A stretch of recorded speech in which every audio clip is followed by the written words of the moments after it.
پاکستان تحریک انصاف لاڑکانہ کے سینئر ساتھی شاہد علی رند نے کراچی پریس کلب پر اپنے ساتھیوں کے ہمراہ مظاہرہ کیا۔ شاہد علی رند نے بتایا کہ جب بے نظیر شہید زندہ تھیں، اس دور میں ہم نے لاڑکانہ میں تحریک انصاف کے پرچم کو بلند کیا تھا۔ اصل میں ایک اللہ کی طرف سے آئی ہوئی وبا، جس کے لیے اکثر لوگ یہ کہتے ہیں کہ لڑنا ہے، ہم لڑ نہیں سکتے بھائی، اللہ کے آگے توبہ کر سکتے ہیں، پہلی بات۔ اور جہاں دنیا میں سب سے بڑا لاک ڈاؤن حضرت یونس علیہ السلام کا تھا، جس میں اللہ نے حکم کیا قرآن میں کہ آپ ایک دعا پڑھیں، لا الہ الا انت سبحانک انی کنت من الظالمین۔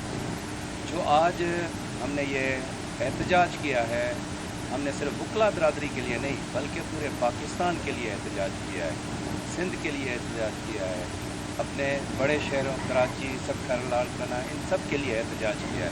وہ اس لیے کہ یہاں کی عوام بھوک مر رہی ہے، دن بدن مہنگائی بڑھتی جا رہی ہے، اور مہنگائی کا جن ان لوگوں سے قابو نہیں ہو رہا۔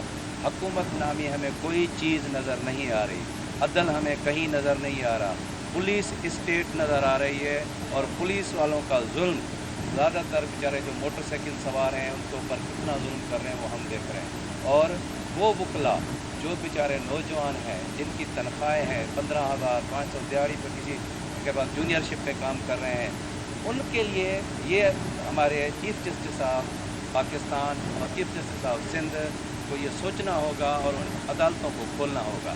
اگر عدالتیں نہیں کھلیں گی تو یہ بہت ہمارے لیے المیہ ہوگا۔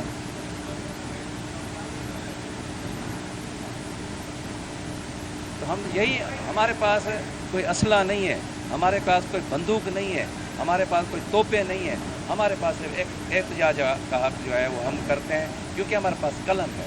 ہم جو لڑائی لڑیں گے وہ قلم کی لڑیں گے، اور جو ہمارا پرامن احتجاج ہوگا ہم اپنی طرف سے کریں گے۔ جبکہ مظاہرین نے پی ٹی آئی میں کرپشن کرنے والوں کو نکالنے اور سینئر رہنماؤں کی قدر کرنے کی درخواست مظاہرے میں کرتے رہے۔ Nadeem Siddiqui, M7 city news, Karachi.